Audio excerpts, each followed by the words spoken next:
प्रधानमंत्री मोदी ने राजस्थान की अपनी रैली में एक बयान दिया और चुनाव एकदम से बदल गया। और यह तय है कि इस बयान के बाद इस देश में यह चुनाव भी ध्रुवीकरण पर ही होगा और पोलराइजेशन होना तय है।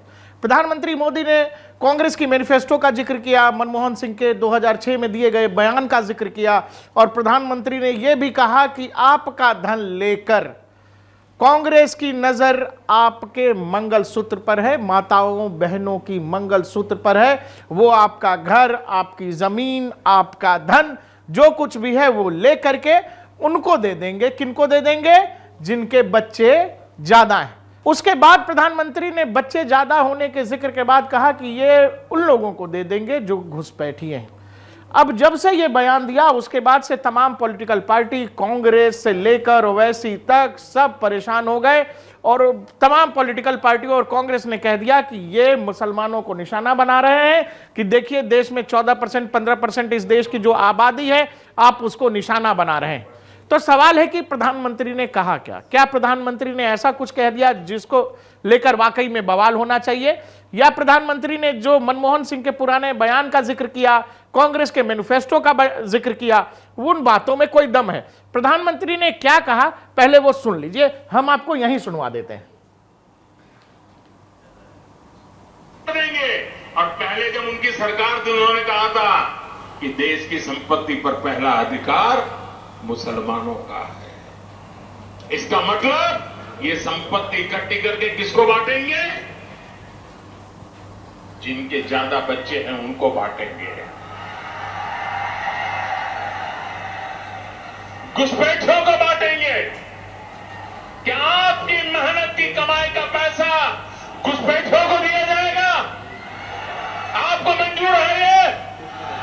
ये कांग्रेस का मैनिफेस्टो कह रहा है कि वो माता और बहनों का सोने का हिसाब करेंगे, उसकी जड़ती करेंगे, जानकारी लेंगे और फिर उस संपत्ति को बांट देंगे और उनको बांटेंगे जिनको मनमोहन सिंह जी की सरकार ने कहा था कि संपत्ति पर पहला अधिकार मुसलमानों का है। प्रधानमंत्री का यह बयान आया और उसके बाद तमाम विपक्षी दलों से लेकर मीडिया में ये खबर ने बवाल मचा दिया कि ये चुनाव भी पोलराइजेशन हो गया।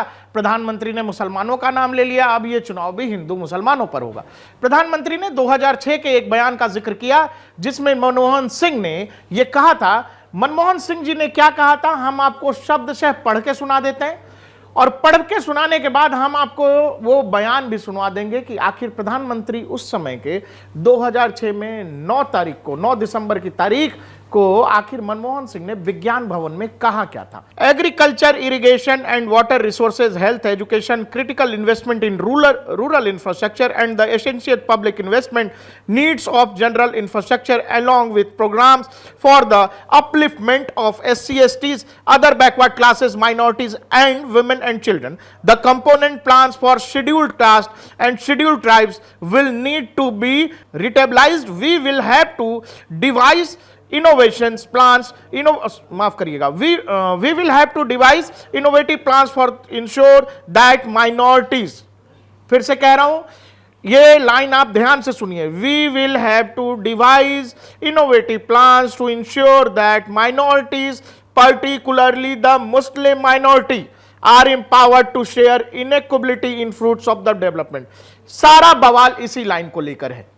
प्रधानमंत्री ने SC, ST, OBC सबका जिक्र किया, लेकिन लास्ट में जब मनमोहन सिंह कहते हैं तो वो ये कहते हैं we will have to devise innovative plans to ensure that minorities, particularly Muslims, खासकर किनको लेकर? मुस्लिम्स को लेकर। हमने ये पढ़ के पूरा बयान का जो पैरा था आपको सुना दिया। मनमोहन सिंह ने असल में कहा क्या था वो भी आप सुनिए।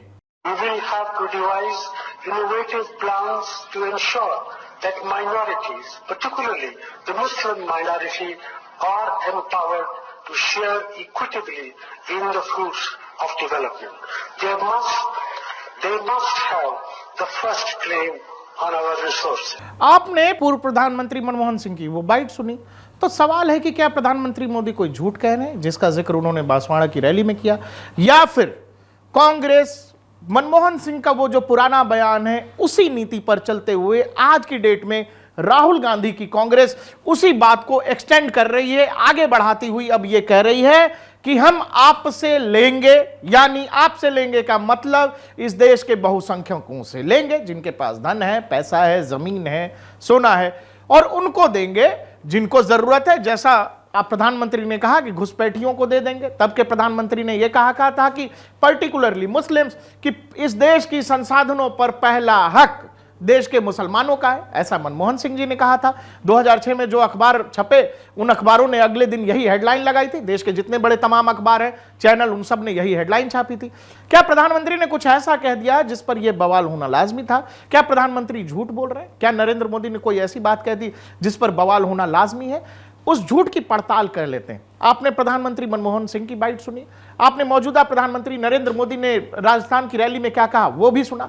तो क्या कांग्रेस ऐसा कुछ प्लान कर रही है कि जिसके पास धन है, जो अपनी मेहनत की कमाई, जीवन भर की पूंजी लगा करके, मेहनत करके जो अपनी पूंजी बनाता है, जमीन लेता है, घर बनाता है, उससे लेकर के कांग्रेस किसी और को दे देगी जिसके पास नहीं है? क्या प्रधानमंत्री ने यह भी कहा, नरेंद्र मोदी ने, राजस्थान में, कि आपके पास मान लीजिए एक घर गांव में है, दूसरा घर आपने किसी शहर में बनाया है, तो वो आपसे एक घर लेकर के उनको दे देंगे जिनके बच्चे ज्यादा है? इस बात में कितनी सच्चाई है? क्या ऐसा हो सकता है? तो इस बात में कितनी सच्चाई है और यह पूरा डिबेट आखिर शुरू कैसे हुआ? क्या राहुल गांधी से कहीं कोई भूल हो गई? क्या राहुल गांधी बोलते बोलते कुछ ऐसा बोल गए जिसका राजनीतिक मतलब कुछ और है और वो बात नरेंद्र मोदी ने पकड़ ली है? हम आपको राहुल गांधी का एक बयान सुनाते हैं, क्योंकि पूरी कांग्रेस इस बात पर अड़ी हुई है कि पूरे कांग्रेस के मैनिफेस्टो में जब कहीं हिंदू मुस्लिम का जिक्र ही नहीं है, तो प्रधानमंत्री नरेंद्र मोदी ने यह बात कैसे कह दी कि हमने मैनिफेस्टो में धर्म के बंटवारे की बात की है? दूध का दूध, पानी का पानी हो जाएगा। భారత దేశం ఒక ఎక్స్రే తీసి ఏది నిజమో అది బయటపడాలని మేము కోరుకుంటున్నాము। पिछड़े वर्ग को, दलितों को, आदिवासियों को, गरीब जनरल कास्ट के लोगों को, माइनॉरिटीज को पता लग जाएगा कि इस देश में उनकी भागीदारी कितनी है। బీసీలకి, ఎస్సీలకి, ఎస్టీలకి, మైనారిటీలకి దేశంలో వాళ్ళ భాగస్వామ్యం ఎంత ఉందని చెప్పి దాంతో స్పష్టంగా इसके बाद हम फाइनेंशियल और इंस्टीट्यूशनल सर्वे करेंगे। అదే విధంగా ఆర్థికపరమైన వ్యవస్థాపరమైన సర్వే కూడా చేయించబోతున్నాము। ये पता लगाएंगे हिंदू किसके हाथों में है, कौन से वर्ग के हाथ में है। ఈ విధంగా భారతదేశం యొక్క ధనం ఏ వర్గం దగ్గర ఉంది, ఎక్కడుందో మేము తెలుసుకుంటాము। और इस ऐतिहासिक कदम के बाद हम क्रांतिकारी काम शुरू करेंगे। राहुल गांधी साफ कह रहे हैं वो फाइनेंशियल और इंस्टीट्यूशनल सर्वे करेंगे। ये फाइनेंशियल सर्वे का क्या मतलब है? इंग्लिश वर्ड है आर्थिक सर्वे। आर्थिक सर्वे का साफ मतलब है किसके पास कितना धन है, और वो कह रहे हैं कि जिसका जितना हक होगा हम उसको देंगे। राहुल गांधी पिछले 2 साल से लगातार ये भी कह रहे हैं कि कास्ट सर्वे होगा और जिसकी जितनी आबादी उसकी उतनी भागीदारी। तो प्रधानमंत्री मोदी ने क्या कोई नस पकड़ लिया जो कांग्रेस इस बात की आड़ में छिपा रही है? क्या कांग्रेस लगातार, कांग्रेस पर यह आरोप नहीं लगते रहे कि आजादी के बाद से कांग्रेस एक वर्ग का तुष्टीकरण करने में लगी रही है? और क्या कांग्रेस इस तरह के बयान और आर्थिक सर्वे की बात करके क्या कांग्रेस कुछ ऐसे प्लान में लगी हुई है जो 2006 में मनमोहन सिंह, तब के प्रधानमंत्री, ने कहा था कि इस देश की संसाधनों पर पहला हक मुसलमानों का है? तो क्या ये उसी बात का एक्सटेंशन है जो राहुल गांधी कह रहे हैं? ये फाइनेंशियल सर्वे की बात कहां से आई? ये फाइनेंशियल सर्वे की बात, इंस्टीट्यूशनल सर्वे की बात कहां से आई? आखिर कौन से लोग हैं और किस तरह के लोग हैं जो राहुल गांधी को ये इंजेक्ट कर रहे हैं कि इस देश में 21वीं सदी में जब भारत विकास की उड़ान भर रहा है, तब इस देश में जातीय जनगणना से लेकर इस तरह के विचारों की बात है? वामपंथी, ये मार्क्स के जितने चेले हैं और लेनिन के जितने चेले हैं, उनका क्या विचार है जानते हैं? कि ये जितने उद्योगपति हैं सब चोर हैं, ये जितने उद्योग धंधे हैं ये सब बंद कर दो, सब मजदूरों को दे दो। ऐसे ही लाल झंडा इन्होंने वेस्ट बंगाल में उठा करके रखा था। लंबे समय तक वामपंथियों की सरकार रही। वेस्ट बंगाल की क्या हालत है वो उस समय वहां रह रहे लोगों से पूछ लीजिए और आज की सरकारों से पूछ लीजिए, और बंगाल की जो हालत है उसके सर्वे आपको रिपोर्ट्स मिल जाएंगे। तो क्या देश बंगाल की राह पर जाना चाहिए? प्रधानमंत्री ने इसी बात को लेकर जिक्र कहा है।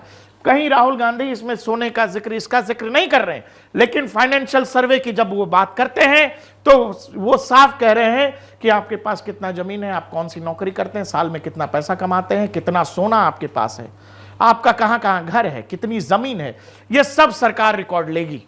और सरकार रिकॉर्ड लेगी तो सरकार क्या करेगी, ये सरकार अपने हिसाब से तय करेगी। तो इस बात में तो दम है जो नरेंद्र मोदी कह रहे हैं, और कांग्रेस की भी बात में दम है कि भाई हमने तो मैनिफेस्टो में कहीं हिंदू मुस्लिम लिखा नहीं। तो क्या है ना कि राजनेता और राजनीति में बहुत सी बातें वो कही जाती हैं जो केवल कहने के लिए कही जाती हैं, और बहुत सी बातें वो छुपा ली जाती हैं जो करना होता है और जनता के सामने वो चीज नहीं आती। तो क्या राहुल गांधी से तेलंगाना की उस रैली में एक बड़ा ब्लंडर हो गया जो इस देश के चुनाव के नतीजे 4 जून को बदल देगा।